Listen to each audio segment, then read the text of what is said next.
मेरठ हत्याकांड में हर दिन बड़े खुलासे हो रहे हैं। सौरभ हत्याकांड को लेकर अब तांत्रिकों ने बड़ा खुलासा किया है। उन्होंने बताया है कि साहिल के कमरे से जो चीजें मिली उससे ये संकेत मिलता है कि काला जादू करने की कोशिश की गई थी। सौरभ के दोस्तों और मुस्कान की मां ने खुद ये खुलासा किया है कि मुस्कान तंत्र मंत्र में विश्वास करती थी और अपनी मां से कर्ण पिशाचिनी के बारे में भी सवाल कर चुकी थी।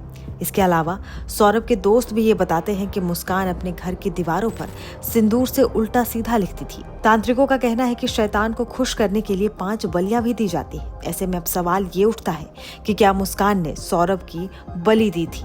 जांच में पता चला है कि हत्याकांड के बाद कातिल मुस्कान और साहिल सौरभ का सिर और उसकी हथेलियां काटकर अपने साथ ले गए थे। दोनों फिर साहिल के कमरे में गए, पूरी रात वहीं गुजारी।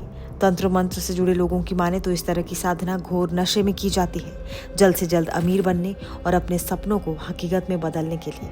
बहरहाल पुलिस का कहना है कि मामले की जांच में अभी तक ऐसा कोई फैक्ट सामने नहीं आया है, लेकिन इतना जरूर है कि एक प्लान बनाकर किया गया मर्डर है। गुमराह करने के लिए, खुद का बचाव करने के लिए इसमें तंत्र क्रिया का प्रयोग करने की बात सामने लाई जा रही है, लेकिन हमारे सामने ऐसी कोई बात सामने नहीं आई।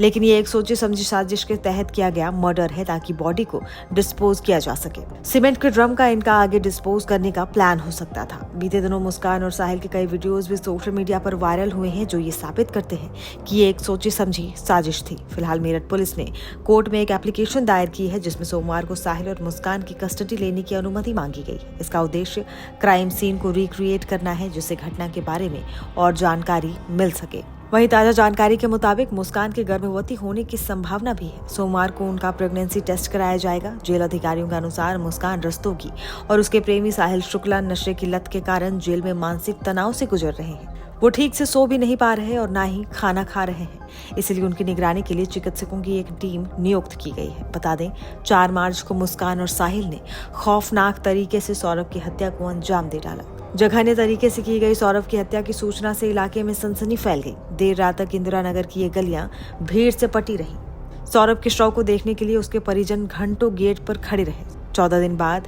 सौरभ का शव सीमेंट से भरे ड्रम में इस कदर सील हो चुका था कि उसे रिकवर करने के लिए पुलिस को काफी मशक्कत का सामना करना पड़ा। पहले तो पुलिस ने छेनी हथौड़ी से सीमेंट तोड़ने की कोशिश की, मगर जब बात नहीं बनी तो ड्रम को गाड़ी में लाद कर मॉर्चरी ले जाया गया और ड्रिल मशीन की मदद से सीमेंट को काटकर सौरभ के छत विछत शव को रिकवर किया गया।